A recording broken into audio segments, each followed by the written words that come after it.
Dieu a mis l'Église sur la terre pour dire qui est Christ et pour le confesser. Pierre aurait pu simplement penser dans son cœur, je crois que le Seigneur est puissant et qu'il règne. Je crois que le Seigneur est glorieux. Il aurait pu se dire, Seigneur, je crois en toi dans mon cœur. Mais cela n'aurait pas été suffisant. Ce que le Seigneur demandait, c'était, qui dites-vous que je suis? Le vous, ici, se réfère aux disciples. Il aurait donc demandé une chose, c'est de le dire ouvertement, avec leur bouche. Que doivent-ils dire? Dites que je suis, c'est-à-dire parler du Seigneur lui-même, affirmer ce qu'est le Seigneur. Soyons attentifs à cette parole.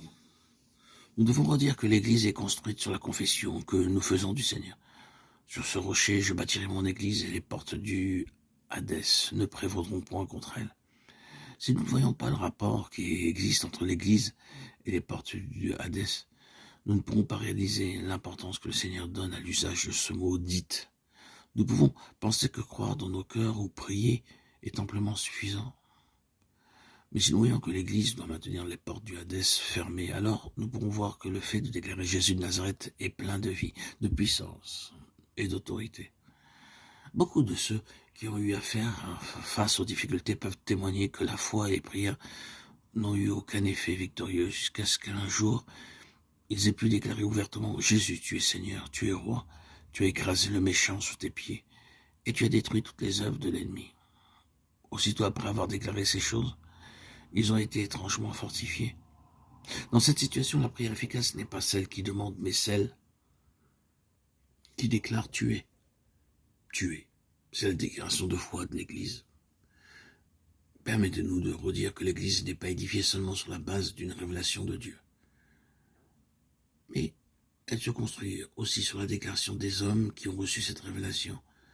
La déclaration qui résulte de leur révélation a une grande valeur spirituelle, elle possède la puissance spirituelle capable d'ébranler le Hadès. Nous savons que Pierre était volubile et que ses paroles ont été plusieurs fois interrompues par le Seigneur. Mais dans cette occasion, non seulement le Seigneur le laisse parler, mais bien plus, il l'appelle bienheureux quand il lui finit de parler. Car ce que Pierre déclara représente la confession d'Église. Le ciel aime entendre ces paroles, mais elles sont rarement prononcées sur terre. C'est une déclaration qui fait peur à l'enfer, mais aussi c'est celle que Dieu affectionne. Dans nos réunions de prière et d'adoration, dans nos prières personnelles, nous devons apprendre à dire « Tu es ». Quand le Seigneur était sur cette terre, il a dit « Je suis ».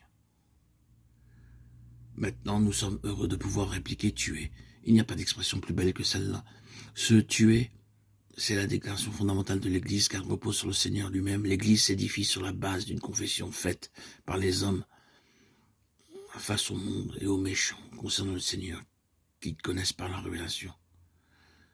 Pierre, après qu'il eut confessé « Tu es le Christ, le Fils du Dieu vivant », le Seigneur répondit « Tu es bienheureux ou béni, Simon Barjonas.